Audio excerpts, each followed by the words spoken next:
sinasabihan at inaakusahan at stabilizer. Kitang-kita natin ang motibasyon ng Marcos administration. Paspasin ang pag-release ng pera sa 2025 budget. Bakit? Natatakot po sila na mag-issue ng TRO at maging permanent injunction at ideklarang unconstitutional itong 2025 budget. Nagmamadali po sila para po magamit nila yung kanilang AKAP, yung kanilang AIX, yung kanilang unprogrammed appropriation, yung kanilang korupsyon, yung kanilang pork barrel, yung tinatago po nila sa mga flood control programs kuno na nandyan naman po talaga ang taguan, ang parking ng kanilang korupsyon. Alam mo ninyo, of the 6.326 trillion, 6.326 trillion pesos budget natin sa 2025, na ilabas na po, na-release na ng DBM. Yan na-release na ng DBM. Taon, January pa lang, yan. 65%. Ang 65% po ay nagkakahalaga ng 4.1 trillion pesos. 4.1 trillion na release na ng DBM. Pesos, ang daming pera po nun na ilabas na po ng DBM sa loob lamang ng buwan ng January or Enero. Ang laking pera po nun, 4.1 trillion pesos ubos na. Na-release na po ng DBM. At ang natitira na lamang po sa 2025 budget ay 2.22 trillion pesos. 2.22 trillion pesos. Nakakalungkot. 2.22 trillion na lang ang natira. Bagamat na hindi pa na-release. Nag-set na po, nagtakda ng oral argument ang Korte Suprema. Sana ho'y maintindihan din nila at maunawaan yung urgency ng sitwasyon. Ito nga ho, nailabas na yung 65% ng 2025 budget. Ang natitira na lang ay 2.22 trillion. At ito ho ang talagang nakakagulat, nakakagalit, yung 531.37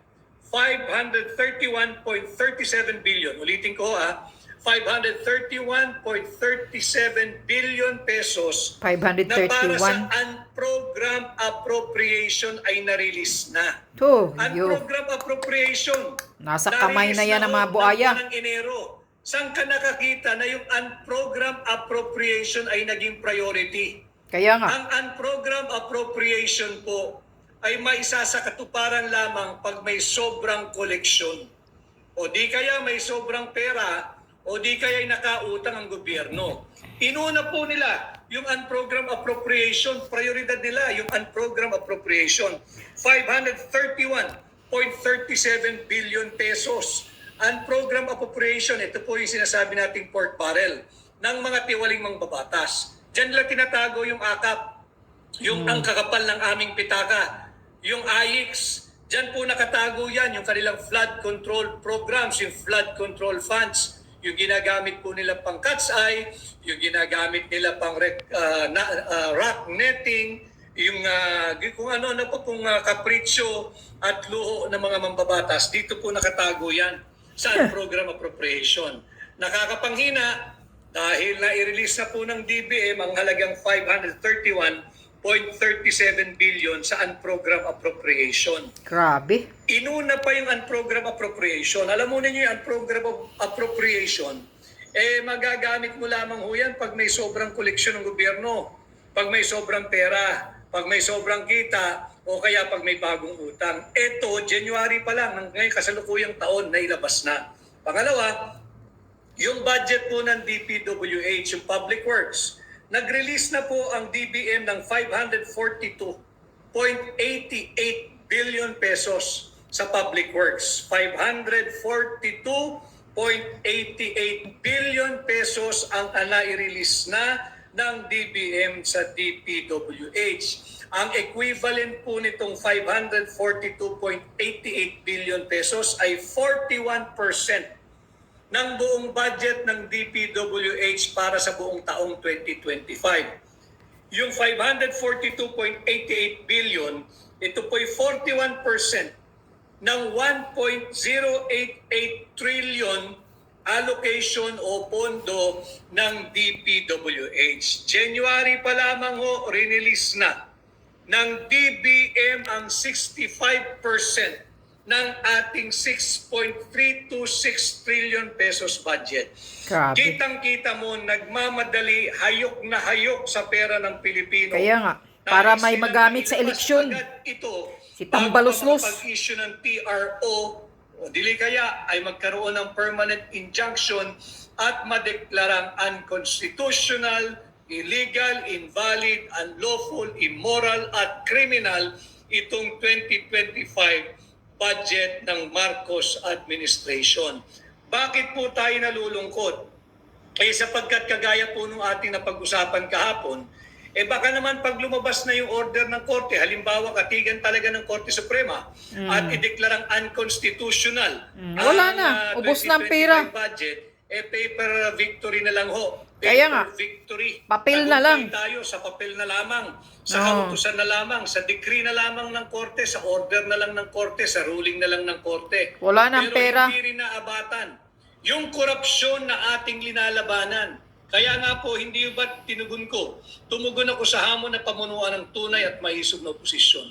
At kabilang sa ating pangunahing legislative agenda ay amyendahan ng plunder law. Ibaba natin yung threshold from 50 million to 1 million pesos. Diyos At ko pag po, nagawa is na po natin 1,000 yan, bilang lang. senador ninyo, ibalik Dapat natin makulong na. ang parusang death penalty Yan. sa lahat ng mahatulang guilty sa kasong plunder at droga na siyang kasasangkutan ng taong gobyerno at ng mga dayuhan o banyaga o foreigner or alien.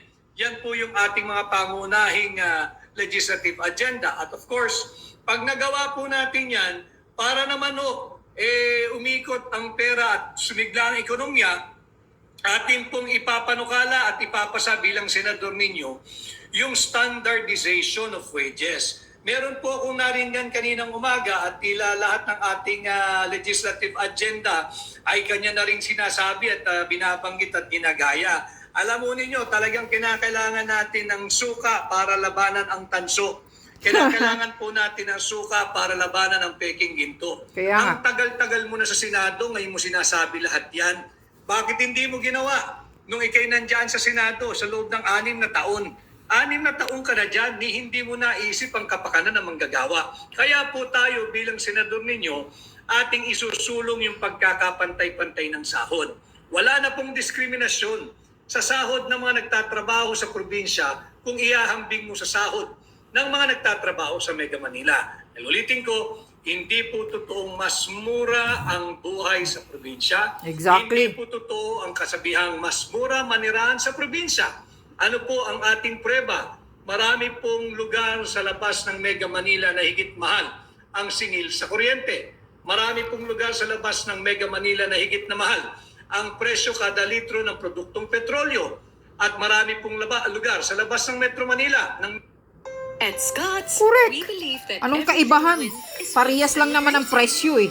Wala namang kaibahan sa presyo eh. lugar sa labas ng Metro Manila, ng Mega Manila, na pareho lang po ang presyo ng isang pirasong manok na may isang Tama. pirasong kanin at may isang pirasong gravy sa Probinsya Jollibee at dito city, sa Mega parehas Manila. lang ang presyo. Yun din ho ang presyo ng isang pirasong manok na may isang pirasong kanin at isang pirasong gravy sa mga probinsya. Tama. Pagpapatunay na hindi mas magmura o mas magaang ang manirahan at tumira sa probinsya. Kaya po ito ay ating isinusulong. And of course, itong ating pinag-uusapan ngayong hapon, ating pong pakababantayan ang taunang proseso ng tamang pagpasa ng ating national budget. Hindi po kagaya ng prosesong ginawa sa ilalim ng Marcos administration. Punong-puno po ng blanco yung Bicameral Conference Committee report. 28 blanks in all, Correct. amounting to 241 billion. Kaya naman, natatarantang Malacanang kung ano-ano nang ginagawa,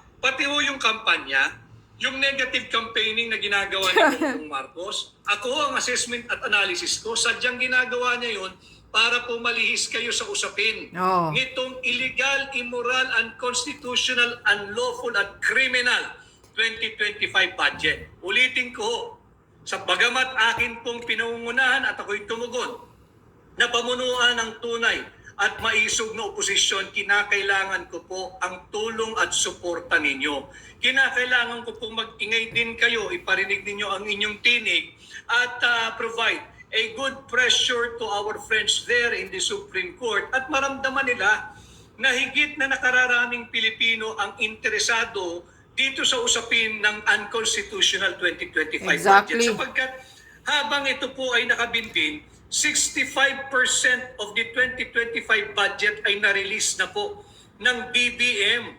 Na-release na po nila, January pa lang, release na po yung 65% ng 2025 budget. Ang 65% po ay nagkakahalaga ng 4.1 trillion pesos. 4.1 trillion pesos. January pa lamang na i-release na ng DBM.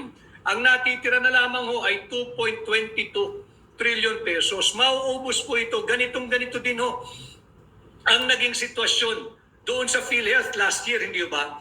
Nagsampa rin ng kaso dahil nga illegal at unconstitutional at isang krimen yung ginawang pagkamkam sa pera ng PhilHealth. Kinuha yung 60 billion at pinagtatangkaang pangkunin yung 39.9 billion pesos pera ng PhilHealth. Kaya nga. Nag-issue ng TRO Kunin ng ni Korte Bangag. Suprema bago po nagkaroon ng oral argument. Inaasahan ho sana namin mga petitioners at abogado na ganun din sa kasong ito sapagkat higit malaki po ang pera na nakataya dito. 6.326 trillion pera nating mga Pilipino. Sana Exactly. naman ay makita rin ito ng ating mga kagalang-galang na maestrado, kagalang-galang na hukom sa Korte Suprema sapagkat linulustay na po ng Marcos administration ang pera ng sambayan ng Pilipino. Pera din po yan ng mga maestrado. Ano ang kahalagahan? Bakit tayo ngayon ay nagre-report sa inyo? Dahil sabi ko nga sa ating diretsyong pakikipag-ugnayan sa inyong lahat, totoo at tapat na impormasyon ang inyong makukuha. Importante po na mapigilan yung patuloy pang pagre-release ng DBM ng pera nating mga Pilipino sapagkat pag ito po'y nagkatuloy-tuloy, magiging paper victory na lamang po kung magdedeklarang unconstitutional ang Korte Suprema. Kaya nga. Magiging, Wala nang pera, papel na lang. pagpapayaman na lamang po sa jurisprudence natin ang magiging epekto kung masyadong late ang aksyon ng Korte Suprema. Yung kasabihan po natin mga Pilipino, aanhin mo pa ang damo Kung patay na ang kabayo. Tama. Importante po kasi sapagkat Sana bilis-bilisan nyo, banggitin Korte po sa inyo Suprema. bakit mahalaga